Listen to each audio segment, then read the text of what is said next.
Hola amigos, ¿cómo están? Buenas tardes. Estamos en su programa El Cuarto Invitado. Bienvenidos de nuevo con Lucero. Hola, ¿cómo estás? Buenas tardes. Connie. Hola. Y una amiga ya del programa. Ella es Leti Rico. Leti, ¿cómo estás? Muy bien. Gracias por estar de nuevo aquí con nosotros. Encantada. No, es que tenemos un tema muy hermoso que queremos que Leti nos platique acerca de esta nueva forma de enseñar de Dios.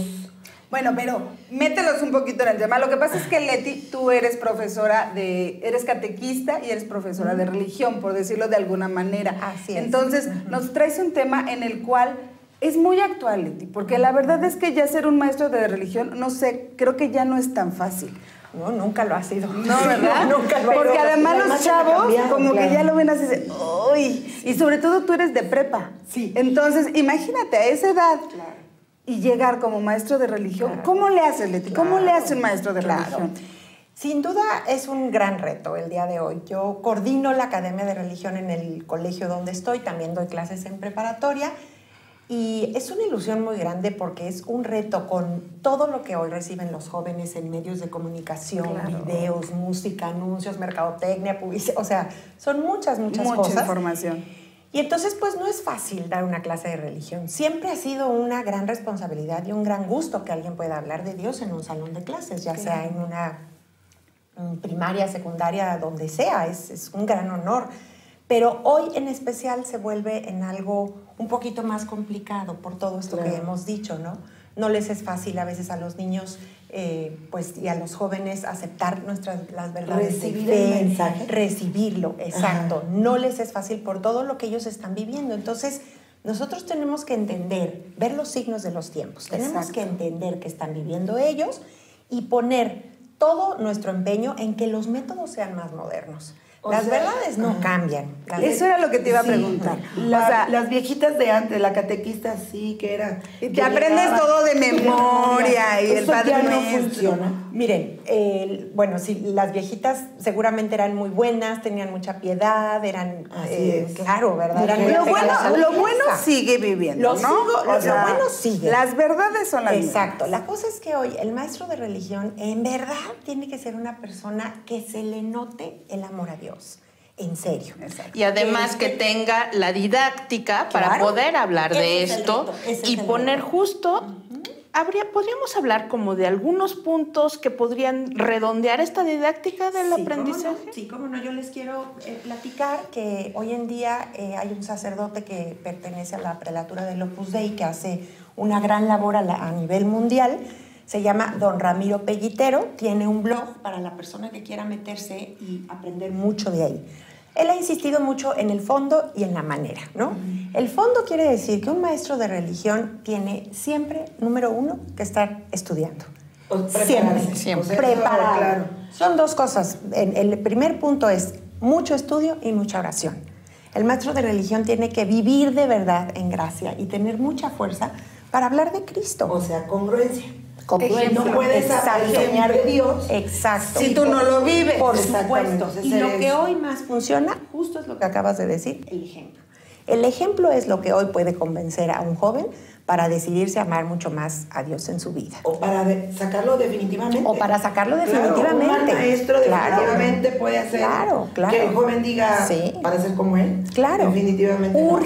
Urgen ejemplos vivos, coherentes, de fe, alegres, confiados en Dios. Y esos tienen que ser los papás, enseñando la religión en la iglesia doméstica, que es la familia, los maestros de religión y los catequistas. Entonces, ellos se les tiene que antojar a estas personas que enseñan religión y hay un perfil para un maestro de religión. Eso hay que cuidarlo en los colegios y todo esto. Porque ¿cuál sería ese perfil? Ese perfil sí tiene que ser una persona con mucha alegría de vivir, con mucha fe, mucho amor a Dios y a los demás. Eso tiene que ser. Y que esté dispuesta a estarse continuamente preparando, porque esto no para. Claro. Oye, dijiste una cosa que a mí me encantó, y es esta parte de la alegría de vivir. Claro. Porque verdaderamente una persona que vive en tan conflictuada o en un mundo que no sabe de alguna manera experimentar ese gozo que te da, la gracia que experimentas todos los días de Dios en cada cosa, pues sí, hace toda la diferencia. Por supuesto. No puedes llegar con una cara de amargura de este tamaño y decirle a alguien, Dios existe. No, y además Dios es felicidad, Dios es alegría, pero yo me voy a enseñar. Me la paso regañando, me la paso gritando. No, los alumnos tienen que sentir que los quiero, que me interesan, que su alma me interesa y que son hijos de Dios y que tienen una dignidad altísima y que yo comprendo eso y que tengo un tesoro tan grande en la fe que se los quiero pasar. Alguna persona que no esté en esta situación, bueno, puede mejor arreglar sus problemas, sus dudas. Otra cosa, exacto. Sí, dar clase que también es muy importante, ¿no? Pero hacerse contador, porque la verdad es que ser maestro, pero es que también ser maestro es en parte el enamoramiento de lo que ves. De las almas. De las almas, del niño, de tu labor. De la mala vibra, eso, ¿no? Entonces, mira, mejor dedícate a vender tickets en el cine, alguna cosa así, en la que no necesites. De verdad que sí. No destruyas. Sí. Porque además, sueños. Exacto. Anhelos que tienen los estudiantes, los chicos. Hacer a alguien por supuesto, que crea en sí mismo o que de plano. O sea, un maestro tiene ese poder que es tan. Que a veces no lo creemos, pero de verdad es tan fuerte y el que no lo crea. ¿Y cómo no creerlo si hay maestros que nos marcan? Así es. Yo creo que todos tenemos algún mentor y sobre todo quien nos pueda conducir a este camino tan pleno que es el amor de Dios. El amor de Dios, exactamente. Chicas, ya nos salimos del tema. Vamos la segunda. Perfecto. Este fue el primer punto. Coherencia, ejemplo de vida, amor a Dios. El segundo punto, que también es muy importante, es... ay, se me fue. Perdónenme. Estábamos hablando por una parte que es muy importante, hacer la vida de oración. Así es. Claro. Sí. Bueno, el segundo punto realmente es la metodología. O sea, hoy en día no se puede enseñar la religión como hace 20 años, 30 años, 15 años. Y entonces aquí entra una parte muy importante de tratar de relacionar la materia de religión con las demás materias. Hoy hay un gran anhelo del hombre por saber y los conocimientos y la ciencia y los separan de Dios. Y no tiene por qué ser así. Está muy bien saber, está muy bien conocer, tener muchísima cultura, conocimiento, ciencia, pero esto debe de ir apegado a Dios. Pero ¿estás de acuerdo que antes fe y razón? Porque no se quería que el hombre cuestionara, sino al contrario, querían que el hombre solamente entendiera dogmas. Actualmente la religión y los jóvenes cuestionan, pero en la medida que el maestro se prepare y sepa relacionar la ciencia con la fe, con la evolución, el joven le da más credibilidad al maestro. Y es una mirada diferente que también puede ser interesante, ¿no? Así es. Porque es una mirada distinta, es diferente. Poder ver hacerlos la pensar no es nada más como una ocurrencia en religión, sino es hacer que ellos puedan unir fe y razón para que se den cuenta filosófica y antropológicamente que Dios existe. Que eso es San Agustín. Que Dios los ama. O sea, que Dios nos ama. Fe y razón, ¿no? Inclusive hay una encíclica muy importante. Entonces, el segundo punto sería no dar clases de memoria solamente, de religión de memoria, ¿no? O sea, pregunta, respuesta, pregunta. No. O sea, el alumno tiene que aprender a que todo lo que aprende en religión lo va a sacar a su vida. Lo va a sacar fuera de la escuela. Y eso es lo que tiene que provocar el maestro de religión.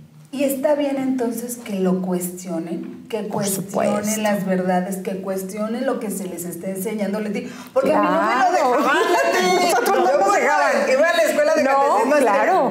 Tal y tal. Para esa época era algo bueno. Hoy en día tiene que estar tan preparado el profesor de religión que pueda contestar todas las dudas de sus alumnos. Pero tiene que estar preparado. Tiene que estar muy preparado. Un maestro de religión nunca debe parar de estudiar. Nunca. Filosofía, humanidades, antropología, teología, todo, ¿no?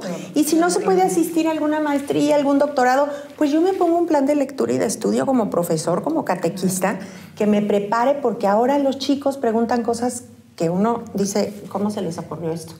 Porque están preguntando ya ha cambiado todo, la vida. toda la inquietud de San Agustín era seguir, por eso todo lo cuestionaba. Buscaba aquí, buscaba con los maniqueos, lo buscó en todos lados. ¿Por qué?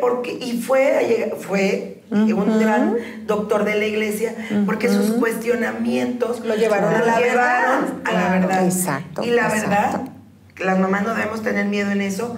Si tu hijo pregunta y duda y te cuestiona, pues adelante. Algún día va a llegar esa verdad. Es más, acaban de tocar un tema, pero de veras importante. Cuando un hijo hace una pregunta que dices, ay, ¿por qué está preguntando esto? Y a veces los papás con prisa decimos, ay, después, o ya no preguntes tanto.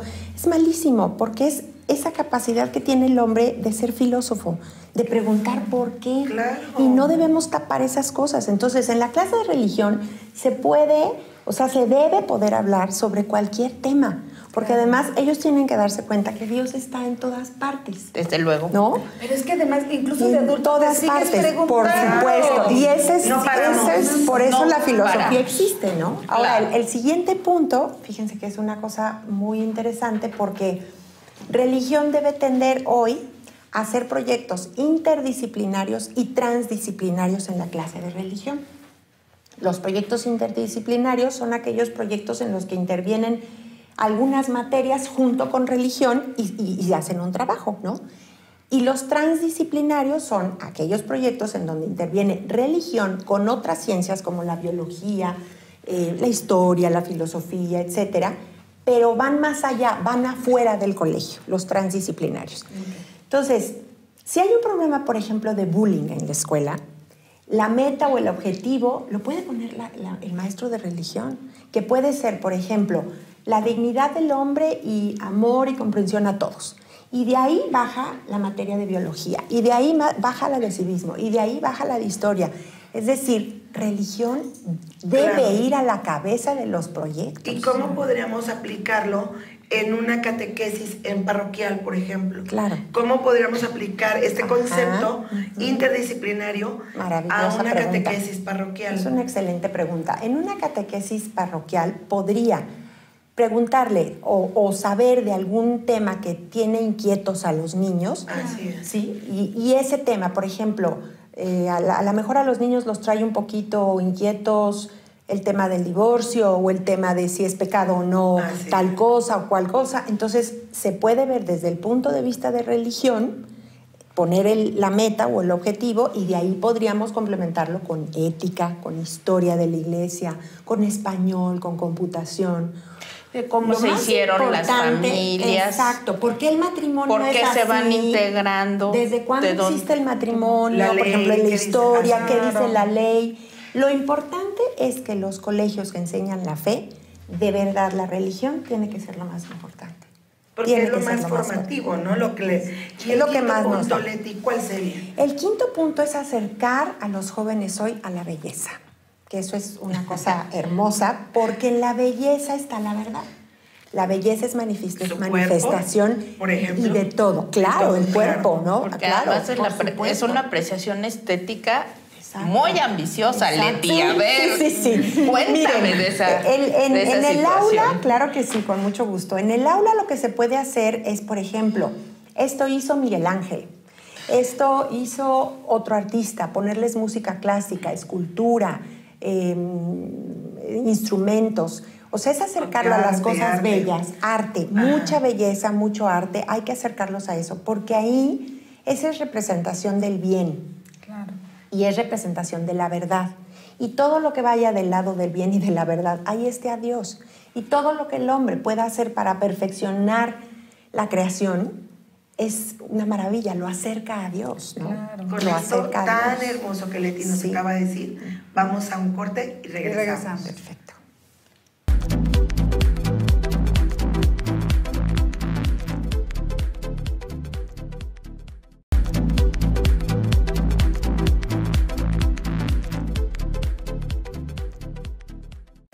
¿Cómo están, amigos? Regresamos.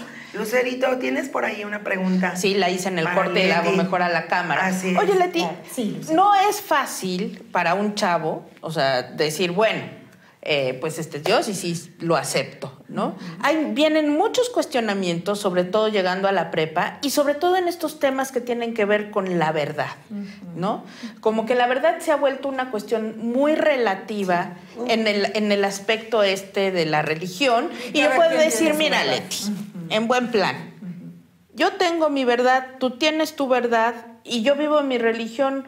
Es más, hasta llegan a decir, soy católico, pero no practicante. Exacto. ¿Tú qué dices frente a todas las clases de verdad y cómo nos ponemos de acuerdo en ese punto? Bueno, Lucerito, pues es una excelente pregunta. Hoy el relativismo nos ha hecho muchísimo daño y efectivamente el hombre hoy piensa que cada quien puede tener su verdad y por supuesto mucho más en religión.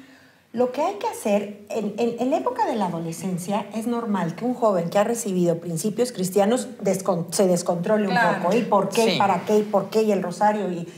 Pero lo que hay que hacer es, de verdad, con mucho cariño, enseñarles que hay una sola verdad.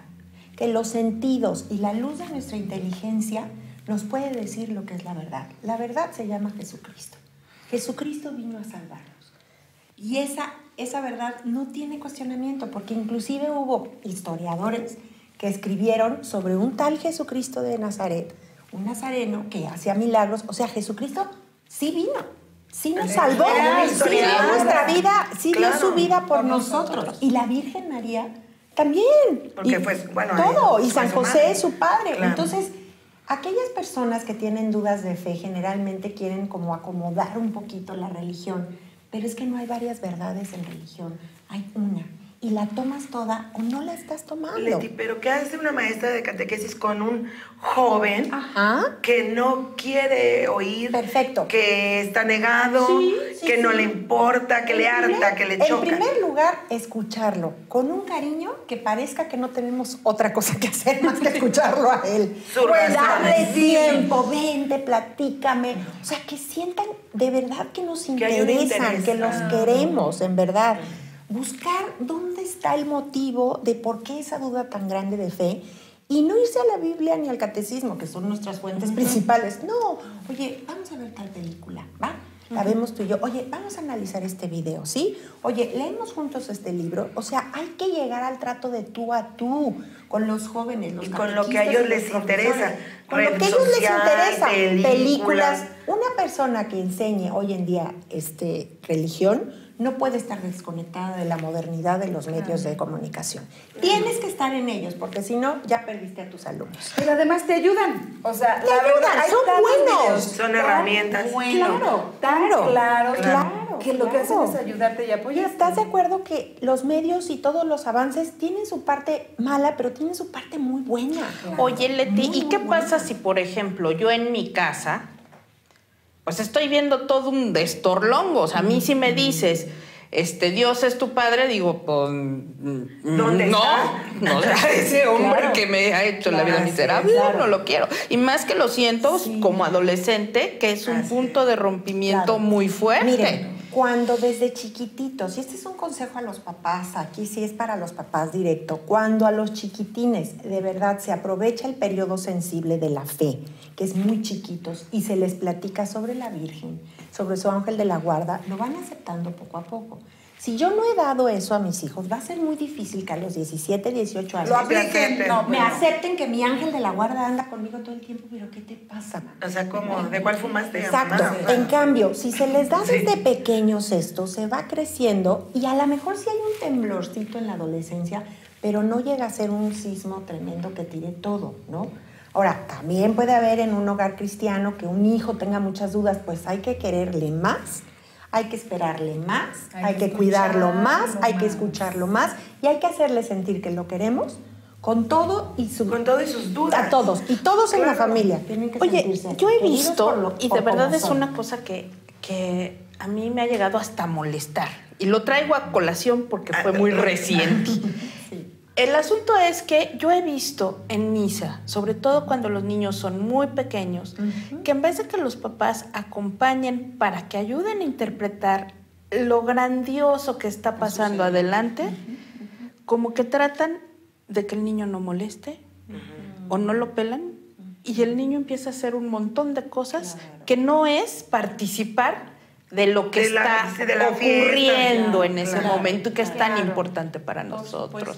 Y yo creo que ese niño, cuando llega adolescente, lo que menos pues quiere lo ve como una cuestión ajena, no le dicen nada, era una actividad de su mamá, que si puede estar en contra de ella, va a estar en contra de ella. Acabas de decir algo muy importante, Lucerito. Hay libros hermosos que explican a los niños chiquitos la maravilla que sucede en la misa, el milagro de que Jesucristo se hace presente en la hostia, en carne y en sangre, en el vino. Hay que enamorarles mucho de chiquitos para llevarlos a misa, ¿no? No se pueden estar quietos niños de 2, 3 años, es casi imposible. Pero si mamá regaña brusco y se enoja con ellos porque no te puedes estar quieto en misa, esas cosas el único recuerdo que se te va a para quedar. empezar a rechazar todo lo que huela a religión, iglesia, fe. Pero además, Leti, yo creo que es algo de lo que tú nos hablaste anteriormente. Si mamá y papá nos dan un ejemplo, o sea, obvio que el chiquito lo que menos quiere es estar en misa, no va a creer. Cuando llegue el adolescente va a decir, mamá, pues si tú eres la primera que no me enseñaste, que no fuiste congruente, ¿cómo esperas que yo lo sea? Lo primero es ser unos papás congruentes y algo que también tú mencionabas y bien importante, la fe y la oración. ¿Por qué es esto tan importante, Leti? Bueno, porque cuando los hijos ven fe, oración, cuando los hijos ven que los papás planean el domingo alrededor de la misa y no como un chipote que a ver si nos da tiempo de ir, cuando los hijos ven esto, lo respiran, lo huelen y lo toman. Cuando un hijo ve rezar a su papá, ese hijo rezará de grande, ¿no? Claro. Seguramente. Porque sabe que es un bien. ¿Y qué hacer tú como catequista cuando los jóvenes en esta vorágine de social videos, tienen amigos que no van a misa, que no se acercan, que no creen en Dios, que son escépticos, ateos? Tú como catequista, ¿qué les dices? ¿Qué armas, qué herramientas les das? ¿Qué recomiendas? Un chico que sí es creyente, tiene fe, que va tiene a misa, sus amigos que no son creyentes, que no van a son misa, creyentes, que no les importa. Lo mejor que puede hacer ese amigo es querer mucho a sus amigos, ayudarles y ser ejemplo de virtudes cristianas. Respeto, cariño, amistad, perdonar, entender, no criticar. Ese joven con eso va a influir más que si les echa un rollo de que es que tienes que ir a misa, es que no. Para ser mejores cristianos tenemos que ser mejores personas. Los hijos, los papás, los maestros, los catequistas. Y eso se alcanza con esfuerzo, con amor y con la gracia de Dios. O sea, nosotros solos no podemos nada. La gracia. Y también yo quiero terminar con esta otra parte que tú proponías al término del bloque pasado, que es volverlos al arte. Sí, volverlos al arte, nutrir en la espiritualidad, la belleza. La belleza hay que traerla. Por supuesto. Más hoy en día, Lucerito, que hay tantos videojuegos tan agresivos, con muerte, con robos, con los videos. Hay algunos videos muy malos, libros muy malos, cosas que los incitan a la violencia. Entonces, llevarlos a la belleza tiene una razón muy lógica. Dios es amor y es belleza en plenitud. Entonces, si nosotros los acercamos a la belleza, ellos van a poder contemplar las maravillas de Dios, la maravilla que tiene el artista en su interior para que pueda haber plasmado esa pintura, este libro, esta pieza de música. O sea, la belleza habla de Dios, de la verdad y de la maravilla del Creador. Con esto nos despedimos, sin duda, muy importante. Muchas gracias. Gracias por invitarme. Gracias. No, ¿de qué? Gracias, hasta luego. Gracias. Bye.